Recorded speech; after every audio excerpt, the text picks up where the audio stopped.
So one of the biggest reasons that I came to SPAR this year was to see what really else was out there in the laser scanning world. We've used Recap, we've used Faro products, but I think there's a lot more to it, and that's one of the things I've already realized. I've only been here for a couple hours, and there's so much more to it than that. There's a lot to it. One of the things that got me excited coming in here is how reality capture and laser scanning could affect the construction industry. Since we're in architecture and building construction, the advent of this technology and how we can use it for as-built and retrofit is unbelievable. And what companies like Topcon or Autodesk and the others out there, what they're bringing to the table, fascinating. Yeah, and I think it's really important that everybody come. Architects, engineers, contractors. I'm learning a lot about other industries as well. People that aren't in the construction industry. Yeah, oil and gas, forensics, things that are kind of making me think about more ways that maybe we should be using it in our industry and how we hopefully can implement here soon. Exactly.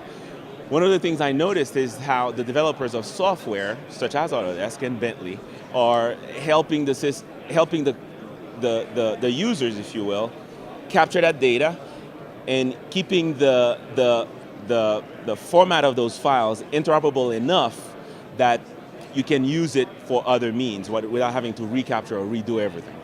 Yeah, I can tell you personally from experience, the hardware has been way ahead of where the software was. Right. That was our biggest challenge in using laser scanning in the construction industry. We could get great data, we didn't know how to work with it. It was too big, it was too clunky. Recap came out, that was what our presentation that we're here tomorrow. to give about. And I'm seeing that they're jumping majorly into the future. We're finding new ways to keep up with, hopefully, what the data we're actually getting from these machines, from these scanners, and being able to actually use it to its fullest of potential.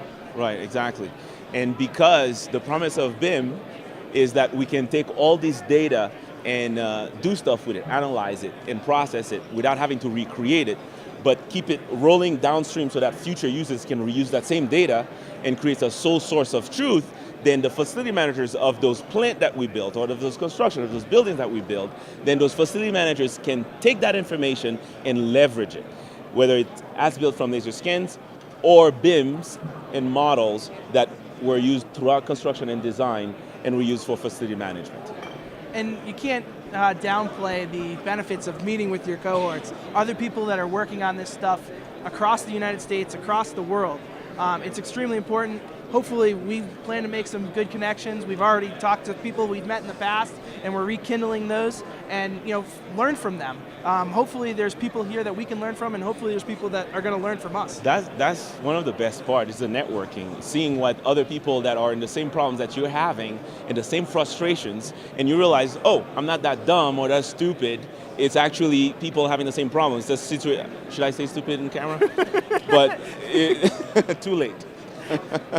But they're having the similar issues, whether they're from the UK or whether they're from Australia, wherever in the world, they're all using the same hardware and the same software with some variations little. And meeting them and talking to them, realizing, hey, we're not too far off, wherever, although we're from Florida. Yeah, home of the least sophisticated contractors. You got this on camera. I know, that's